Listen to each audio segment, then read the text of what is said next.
Sean todos muy bienvenidos a este discipulado leyendo la Biblia de la Iglesia 24/7. Su servidora Araceli César, con un gusto y un placer muy enorme de poderles saludar y poderles compartir algo muy interesante y muy vital para la vida en Cristo. Sabes que aparte de dar una instrucción que parece obvia, pero que hemos visto la gran necesidad de saber hasta cómo leer este precioso libro, es el tema que vamos a ver ahora relacionado con la importancia de la oración junto con su lectura. Y vamos al Salmo 119. Si tú tienes ahí a la mano tu Biblia, yo te invito para que la abras en ese maravilloso Salmo 119. Y el verso 1 y 2 nos habla acerca de esta bienaventuranza de poder ser partícipes de la lectura. Felices los que se conducen sin tacha y siguen la enseñanza del Señor. Felices los que atienden a sus mandatos y lo buscan de todo corazón. Yo no tengo duda si tú has sintonizado este discipulado, luego que una vez que lo ves lo compartes con otras personas o lo vuelves a ver, como algunos me han dicho, que a veces voy un tanto rápido y lo vuelven a ver como queda grabado para repasar algunas cosas y para que les queden más firmes. Eres feliz entonces al poder estar haciendo esto, de disfrutar la enseñanza de la palabra del Señor. Cuando estaba preparando este tema, me venía mucho a la mente este hermoso salmo, porque fíjate que es uno de los salmos más leídos, que yo no conozco a nadie que se lo sepa de memoria, ¿no? Completamente. Tiene 176 versículos. Es el salmo más largo, es la oración más larga. Y no sé si sepas que Esdras es el escritor. Esdras, un importante personaje de la historia de Israel. Él era sacerdote y escriba, erudito de la ley de Dios, del Dios del cielo. Ahí en Esdras 7:12 hace referencia precisamente a este varón. En los salmos, esta es la oración más larga. Recuerda que los salmos, los judíos lo tenían por un lado como un libro de cantos, pero también era un libro de oraciones. Y qué hermoso que nosotros conservamos este libro, y de hecho Esdras colaboró en el canon del Antiguo Testamento para irlo ordenando, y entonces vemos que este Salmo 119 es el más largo, pero también tiene características muy interesantes. Por ejemplo, cada estrofa comienza con las letras del alfabeto hebreo para ser memorizado todo en orden acróstico. Fíjate, entonces la idea de hacer esta separación es que el pueblo de Dios, los hijos de Dios, se lo fueran aprendiendo. La característica más interesante con este salmo es que todo el salmo se refiere precisamente a la palabra de Dios. Por lo que vamos a encontrar que hay 70 peticiones y todas referentes a entender la Biblia, a vivirla, a apreciarla, a compartirla, a alabar a Dios por ella, por la Biblia, a leerla, etc. Déjame hacerte una pregunta. ¿En realidad tú has orado de esta manera para poder leer y comprender la palabra de Dios? Sabes que como consejera y en el ámbito pastoral, mucha gente viene a pedir guía, a pedir consejo. Y cuando les pregunto, ¿cómo está tu tiempo con la palabra de Dios? La generalidad bajan los ojos, significando que andan mal, que no la están leyendo, que no están acudiendo a ella, que no están buscando el consejo, buscando la guía. Y a mí me impacta que esta oración de 176 versículos tiene 70 peticiones tan solo referentes a tener un entendimiento mayor de la palabra. Fíjate, no está incluyendo peticiones personales, familiares, sociales, religiosas, políticas, no.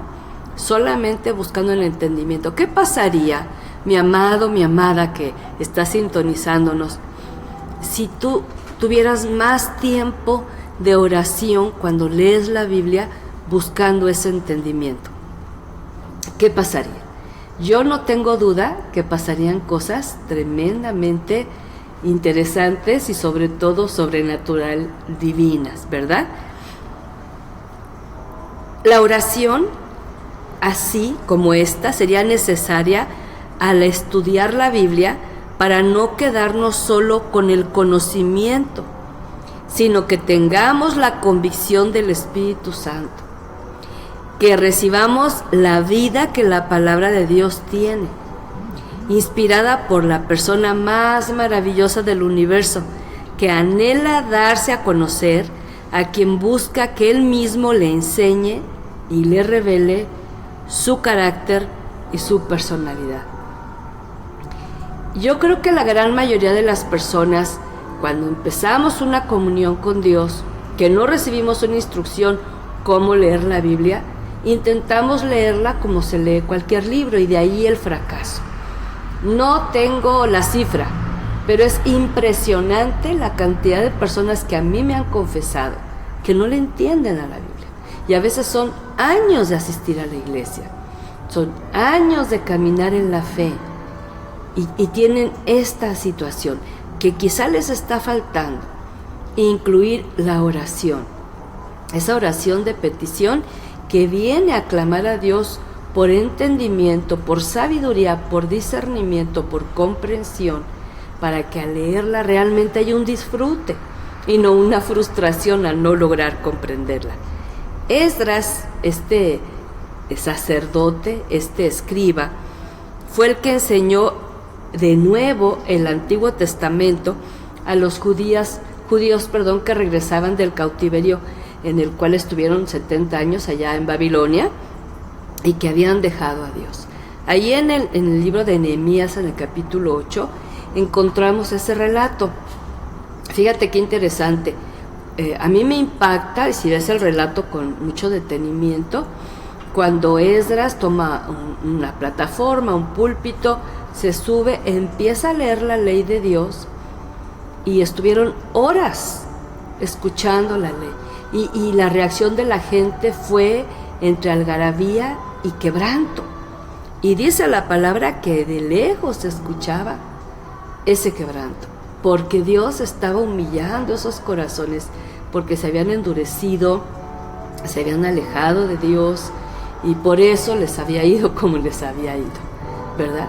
Y ese pasaje hermoso donde dice que el gozo del Señor es nuestra fuerza, dijo, no estén ya más tristes, ya escucharon la palabra, y dice que había de todas las edades escuchando esa palabra. Así que a Esdras le tocó esa bendición de poder expresar esta palabra, pero él fue el que escribió. Aquí podemos ver a un varón que realmente amaba a Dios, un varón que tenía un anhelo creciente y ferviente por conocer lo que tenía la palabra. El Salmo 119, vamos a encontrar muchos sinónimos, ¿verdad? De todos referentes a lo que es la palabra de Dios, como mandatos, testimonios, sentencias, enseñanzas, juicios, estatutos, palabras, ley, etc. Y muchos temas también, como hablar del corazón, de la obediencia, de los labios, del camino, de la senda, de las riquezas, de la vida. Habla de los ojos, también del alma, habla de la compasión, de la bondad, de la misericordia, habla de la amistad, habla de ser siervo. Fíjate, todos esos temas los incluye este capítulo tan vasto que habla acerca de la palabra de Dios. El Salmo 119 es el de más contenido y el que reitera una y otra vez, y es algo muy interesante porque aunque repite algunas expresiones, la verdad, para todo el material que escribió inspirado por el Espíritu Santo, realmente es muy vasto, es muy inspirador, valga la redundancia, porque él incluía la palabra en todo aspecto de su vida, en toda necesidad. Por eso, por ejemplo, el Salmo 119:12 dice: bendito tú, Señor, enséñame tus leyes. Y ¿sabes algo que me impacta mucho de este escritor, de este sacerdote? Es que en todo el relato habla de una relación personal con Dios, ¿sí? Y esto es lo más importante, que tú y yo aprendamos que cuando estamos leyendo la Biblia, y eso que estamos en el tema de leerla tan solo, no estamos todavía profundizando en cuanto al estudio personal, que más adelante lo veremos, o la meditación, sino solamente el leerla, y nos damos cuenta la gran necesidad que tenemos de aplicarlo en forma personal, de que realmente queramos que Dios hable a nuestra vida de una manera muy, muy especial. Y vamos a ver que se observa la dinámica del escritor y su relación con la palabra viva, ¿sí? Así como sus diferentes situaciones. El número 1, que tengo unos puntos para compartir contigo y van a ir saliendo ahí espontáneamente en la pantalla, por si tienes el deseo de anotarlos o de leerlos ahí en tu lugar junto conmigo. Fíjate, él expresa la importancia de la palabra, de la ley, del decreto, de la autoridad de Dios a través de diferentes situaciones. Por ejemplo, cuando hay dicha, cuando hay anhelos, cuando hay deseos, pero también cuando hay luchas, también cuando hay pruebas. El verso 16 de este mismo salmo dice: me alegraré con tus leyes y no me olvidaré de tu palabra. Y luego dice el 164: a todas horas te alabo por tus justos decretos. Algo que me llama mucho la atención es que el tema de alabanza a Dios por su palabra, por sus leyes, por sus promesas, es muy vasto también. No nada más habla de la Biblia escrita, de las leyes escritas, sino el resultado de... ¿Por qué? Porque al tener el concepto claro de quién es Dios a través de esta palabra, él explota en alabanza constante, en adoración al Señor, aún sin canto. Y se vale hacer. Número 2. También el salmista expresa una y otra vez su sentir personal y lo hace delante de Dios. Algo que hace bien al leerla. Cuando esta palabra nos describe y convence, hay que decirla a Él. No sé si te ha pasado, es cuando la obra de Dios a través de su palabra está haciendo que tu corazón sea tocado por su espíritu. Cuando estás leyendo algo y te conmueve.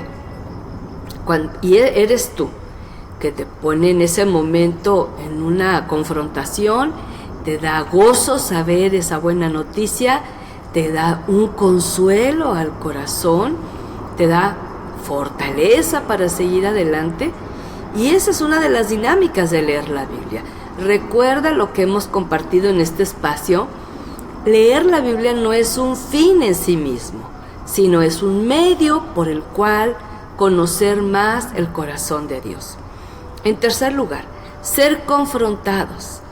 Este mismo salmo va a atender otros muchos temas dentro del estado del alma. Por ejemplo, y estuve buscando, leí varias veces este salmo, que es uno de los salmos que leo con mucha frecuencia porque me gusta mucho lo que va relacionado con la palabra, y encuentro que en repetidas ocasiones el salmista expresa desánimo, pero también expresa ansiedad, y luego temor, aflicción y aún peligro. Y te pongo algún ejemplo, no tenemos todo el tiempo para mencionarlos todos, pero te pongo algún ejemplo. Versículo 25, por ejemplo, fíjate lo que dice el salmista: estoy a punto de morir, dame vida conforme a tu promesa. Fíjate. Y el verso 28 dice: estoy ahogado en lágrimas de dolor, manténme firme conforme a tu promesa. El verso 39: aleja de mí la ofensa que temo, pues tus decretos son buenos. Y el 50: este es mi consuelo en la tristeza, que son tus promesas me dan vida. Fíjate cómo toda situación, aún emocional, y se vale. Claro que la Biblia tiene el propósito de edificar y fortalecer tu espíritu, que es tu ser interior, lo más íntimo, esa área donde está la salvación, donde está la convicción, donde está la comunión con Dios, donde está la verdadera adoración, donde está la revelación, donde está la inspiración. Es área del espíritu, pero también Dios sabe que podemos pasar por momentos emocionales temporales, ¿no? De ansiedad, de temor, de aflicción. Y el tema que usa aquí del temor no se le denota que fuera un hombre temeroso, más bien él habla de un temor reverente, ese temor que le otorga el gran respeto al Rey del universo. Y entonces le dice con toda la libertad y la confianza, ¿qué pasaría si nosotros al estar leyendo la Biblia nos identificamos con ciertas porciones? Yo sé que si puse estos ejemplos es porque hay alguien escuchando en nuestro auditorio que se siente así, a punto de morir, o que está ahogado en lágrimas, o que está en alguna situación de temor, o que está en una tristeza extrema y no conoce una promesa para salir adelante. Número 4. Aún para la etapa joven hay instrucción. Y hay una porción muy hermosa que se acostumbra mucho a compartir en temas para jóvenes, pero esto incluye que también Dios está interesado que el joven desde sus inicios de vida y de decisiones trascendentes lo tome en cuenta. Versículo 9.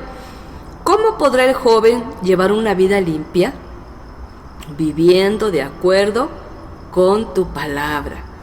Y es la única manera. El joven que quiere llevar una vida limpia solamente puede hacerlo por la fuerza, el poder y la inspiración del Espíritu Santo.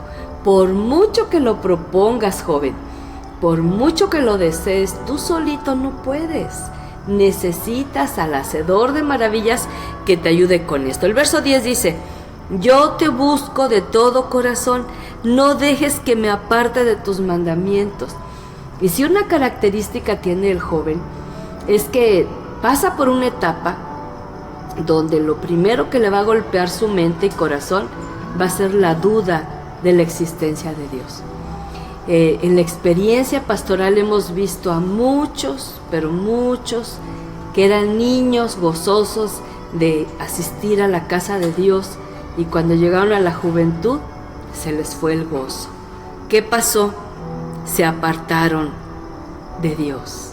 Lo primero que hicieron, ya no cumplir los mandamientos, ya no tenerlos presentes o ignorarlos. Y el verso 11 dice, esto es también muy bueno para el adulto, ¿verdad? Pero aquí refiriéndose al joven dice: he guardado tus palabras en mi corazón para no pecar contra ti. Porque déjame te digo, no hay ningún otro libro que aclare de manera tan precisa al llamar al pecado por su nombre. En otros ambientes se le justifica o se le dan otros títulos, pero Dios le habla al pecado por su nombre. Y te recuerdo que la única manera de poder enfrentar el pecado y vencerlo es a través del poder del Espíritu Santo y la palabra del Señor. Número 5, una real declaración de confianza. Fíjate lo que dice el verso 57. Tú, Señor, eres todo lo que tengo. He prometido poner en práctica tus palabras. De todo corazón he procurado agradarte. Trátame bien conforme a tu promesa. Me puse a pensar en mi conducta y volví a obedecer tus mandatos. Me he dado prisa, no he tardado en poner en práctica tus mandamientos. Y aquí vemos a un varón que anhela agradar a Dios. Por eso, en cuanto recibe una instrucción, es pronto para obedecerla. En cuanto recibe una promesa, es pronto para creerla. Yo acostumbro también preguntarle a la gente que está pasando en conflicto, ¿cuántas promesas de Dios le ha dado en ese tiempo de conflicto para enfrentarlo? Y tristemente las personas no saben promesas. porque no se han detenido a buscarlas en la preciosa palabra de Dios. El salmista por eso podía decir con confianza esta declaración, porque dice: tú eres todo lo que tengo. Y realmente el único amor con el que vamos a estar en esta tierra y en el más allá, en la vida eterna, es el amor de Dios. Es el único amor que nunca nos va a fallar, la única presencia que ha prometido estar siempre con nosotros. Por más promesas de amor, por más compromisos que tengamos con el ser humano, somos efímeros todos. Un día podemos estar, otro día no, y así incumplimos la promesa de permanencia. Pero Dios sí promete estar. Número 6. Dentro de su oración, también Él reconoce y aprecia ser creado por Dios. Y es algo maravilloso, es lo que da la verdadera estima al corazón de un hijo de Dios. Saber que Él fue el que intervino en nuestra gestación, ¿verdad?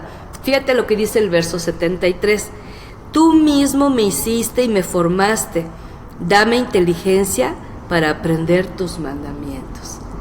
Hay una convicción plena de que no es un accidente de la naturaleza, de que no es alguien que es efímero aquí en la tierra nada más sin vida ni propósito. No, alguien que está seguro que Dios va a cumplir su propósito en medio de toda situación.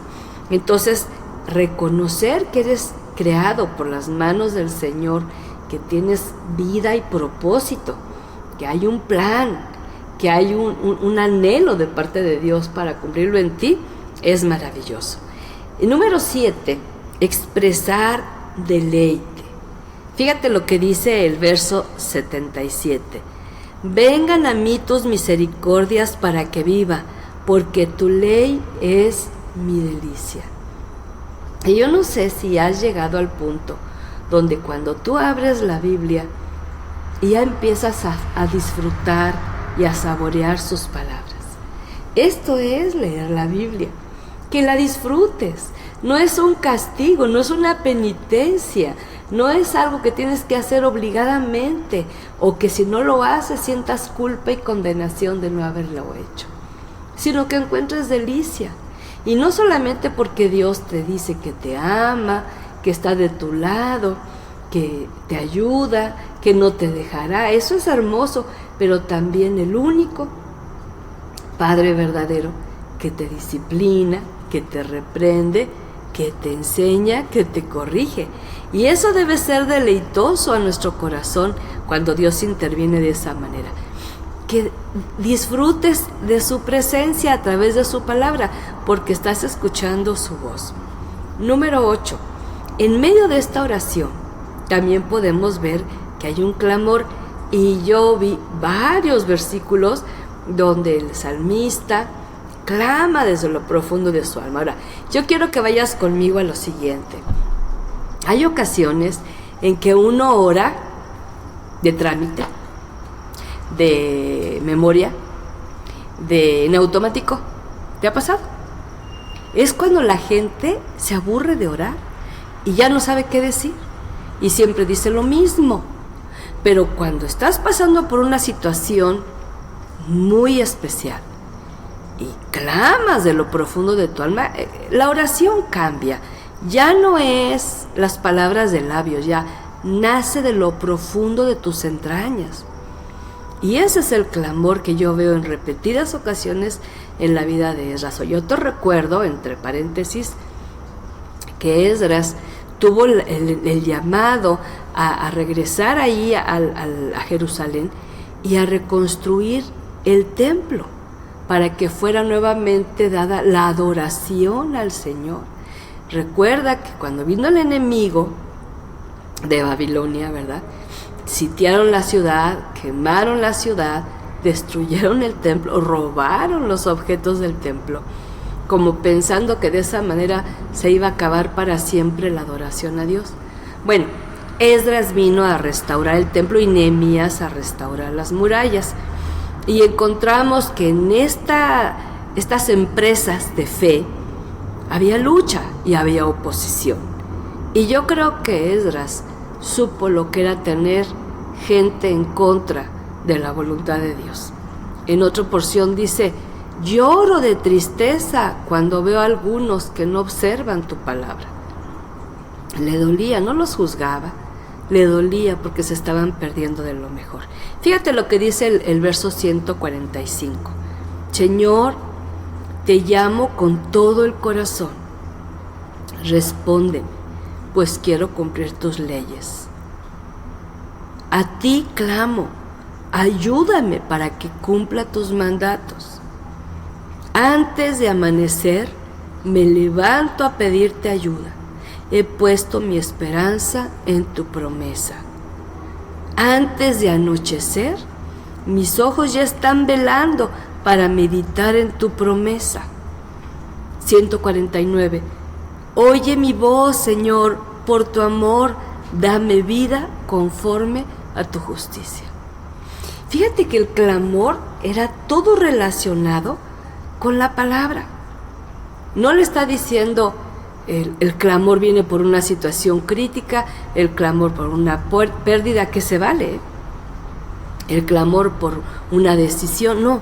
Aquí está enfocado, por eso hay 70 peticiones donde solamente el clamor es: quiero cumplir tus leyes, ayúdame para que cumpla tus mandatos, ¿sí? Me levanto a pedirte ayuda porque he puesto mi esperanza en tu promesa. Y hay quienes piensan que estando bajo la gracia de Dios ya no son responsables de cumplir los mandamientos, porque claro que esos no nos salvan al cumplirlos, pero Dios los dejó establecidos, porque sigue vigente el no adulterarás, sigue vigente el honra a tu padre y a tu madre, sigue vigente el no codiciarás, sigue vigente. Y entonces aquí es el clamor: no puedes cumplir alguno de esos mandamientos y de otros que el Señor te pide, clama, como dice aquí, muy de mañana y aún antes de anochecer. Número 9, orar por saber la verdad. ¿Cuántas veces has estado orando por saber la verdad y abres la Biblia? Que la palabra de Dios es verdad. Y fíjate lo que dice el verso 43. No quites de mi boca la palabra de verdad, pues he puesto mi esperanza en tus decretos. No quites de mi boca la palabra de verdad. Y estamos en un mundo mentiroso, estamos rodeados de gente mentirosa, y cuántas veces nos encontramos participando de la mentira, ¿sí? Y entonces necesitamos orar para saber la verdad. Como padres, ¿cuántas veces enfrentamos al hijo para que nos diga la verdad y nos dice una serie de mentiras? Y entonces tenemos que parar y examinar y decir: ¿por qué no está hablando la verdad? Porque quizás es un reflejo de lo que yo estoy viviendo. Y se ocultan cosas. De lo más común, ¿verdad? Noviazgos escondidas, malas calificaciones escondidas, ausencias de clases a escondidas. Eso es mentira. Porque no oramos porque el Señor nos haga conocer la verdad. Y déjame te digo algo: cuando se ora esto, hay ocasiones en que el Señor va a descubrir la verdad y va a ser muy dolorosa. Pero te digo una cosa: prefiero, por doloroso que sea, conocer la verdad a creer la mentira y parecer que no pasa nada. Y luego dice el verso 44. Quiero poner en práctica tu enseñanza siempre, por toda la eternidad. Así podré vivir en libertad, pues he seguido tus preceptos. En palabras de Jesús decía: y conocerán la verdad, y la verdad los hará libres. ¿Sabes que una forma de esclavitud tremenda es la mentira? Y al conocer a Jesús es el inicio tan solo de conocer la verdad, porque de alguna manera no nos es revelada toda la verdad cuando somos salvos, porque no tenemos la capacidad de comprenderla. Pero conforme vamos conociendo, leyendo de inicio, leyendo todos los días una buena porción, y aquellas porciones que hemos leído, volverlas a repasar, nos va a hacer mucho bien.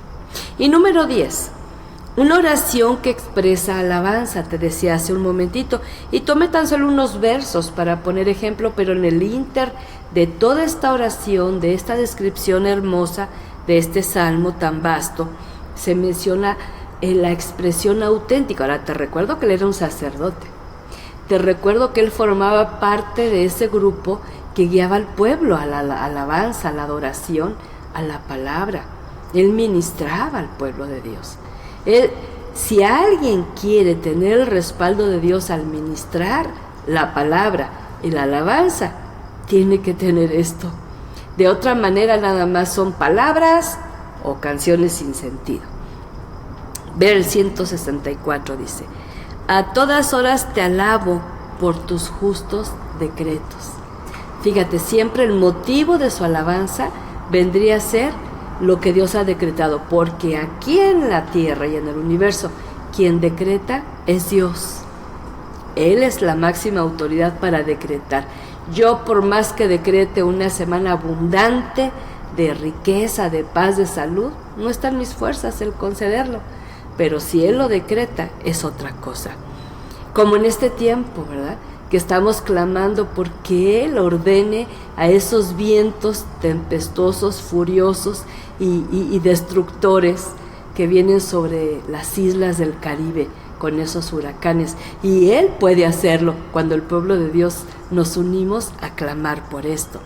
Pero la alabanza dice: brote de mis labios la alabanza, pues tú me has enseñado tus leyes. Fíjate, no había unos motivos personales, aunque se pueden incluir. Pero en este caso es el que hayamos aprendido las leyes del Señor, es más que suficiente para que brote de los labios la alabanza. Por eso a mí me gusta mucho cuando asisto a la congregación y adoramos al Señor, me gusta mucho examinar los cantos. Yo soy muy analítica, que no nada más sean palabras bonitas, sino que sean palabras basadas en la palabra, ¿sí? Describiendo el carácter de Dios, describiendo las promesas de Dios, porque de momento es pura emoción y no pasa nada, ¿sí? Y el verso 172 dice: entonen mis labios un canto a tu promesa, porque todos tus mandamientos son justos. Fíjate cómo va involucrando la alabanza de una forma espontánea. Quiero invitarte que no necesariamente tienes que soltarte cantando, aunque lo puedes hacer, pero la alabanza va más allá de tener un culto o tener un instrumento, sino que realmente sea una actitud constante. Cuando el Señor Jesucristo ministraba a esa mujer samaritana y le decía que el Padre está buscando adoradores, no había culto, no había alabanza en ese momento, porque a lo que Dios más le interesa es ese corazón dispuesto para alabar y reconocer la grandeza de su nombre. Yo te invito para que repases este hermoso salmo, para que busques más versos con los cuales te identifiques, para que memorices algunos de ellos. Me viene a la mente uno que es de los más famosos y más conocidos: lámpara es a mis pies tu palabra y lumbrera mi camino. Y yo creo que los que vivimos en este siglo no tenemos la concepción de lo que significaba una lámpara en aquellos tiempos, porque ahora tenemos luces. Simplemente nuestro set para transmitir este discipulado tiene unas luces muy hermosas.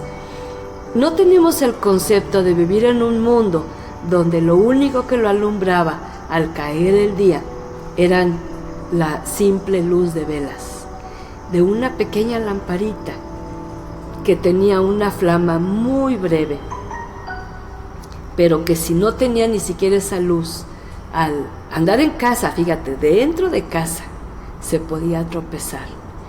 Y mayormente cuando salía, cuando el camino era inhóspito, no había vereda trazada, no había alumbrado público. Lo vital que era para el salmista que fuera la Biblia, la ley, la Torá, los mandamientos, las enseñanzas, los decretos, los juicios, las leyes de Dios vitales en su vida y en su caminar de cada día. Yo confío, porque también usa muchas analogías, la describe como más valiosa que el oro y más dulce que la miel. Y si no has vivido la riqueza de toda esta palabra, no solamente centrada en el Salmo 119, sino en el resto de la palabra, entonces no estás leyendo con ese ánimo de querer crecer, conocer, saber quién es Dios. Y esa es la idea. Leer la Biblia con el propósito de descubrir cada día más y más que hay en el corazón de tu Creador. Ese Creador que dice el Salmo 139, que Él miró tu embrión cuando estabas en el seno de tu madre. Fíjate. Y cuando Él miró eso y estaba escribiendo en tu libro de tu vida lo que tú ibas a vivir, esto es maravilloso. Esto le da un significado y un valor muy especial a la existencia, porque sabes que hay un diseñador divino, no solamente creando vida, sino sosteniéndola hasta que te llame a su presencia. Qué bueno es saber que tenemos un manual de vida y que este manual nos puede enriquecer la visión y nos puede enriquecer la fe, porque no podemos ver al Señor de una manera física, visible, como quisiéramos, pero podemos verlo a través de su Espíritu revelado, de su obra en el corazón. Yo te invito para que ores conmigo y que le digas al Señor si has venido siendo inconstante en tus lecturas, si has venido siendo flojo en la lectura, si has sido apático, si has sido indiferente, si piensas que es suficiente con una prédica buena el domingo. No te conformes, que puedas tener un corazón como el de Esdras, que realmente ame la palabra de Dios. Hay un desafío. Tú podrías hacer una oración de 2 horas, ininterrumpida, tan solo agradeciendo, alabando y exaltando las maravillas de la palabra. Te desafío. Si eres guiado por el Espíritu, no tengo duda que lo vas a hacer. Pero vamos a orar, quizá ahorita no 2 horas, pero vamos a orar para pedirle al Señor su inspiración y su fortaleza para seguir creciendo más y más en el conocimiento de su amor. Padre, en el nombre poderoso de Jesucristo nos acercamos a ti con acción de gracias, porque somos muy privilegiados, Dios, de que podamos tener acceso a tu hermosa palabra.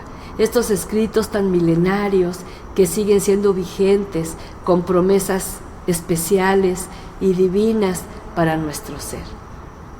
Perdónanos cuando no hemos valorado la riqueza que conlleva el tener en nuestras manos un ejemplar o varios de tu palabra.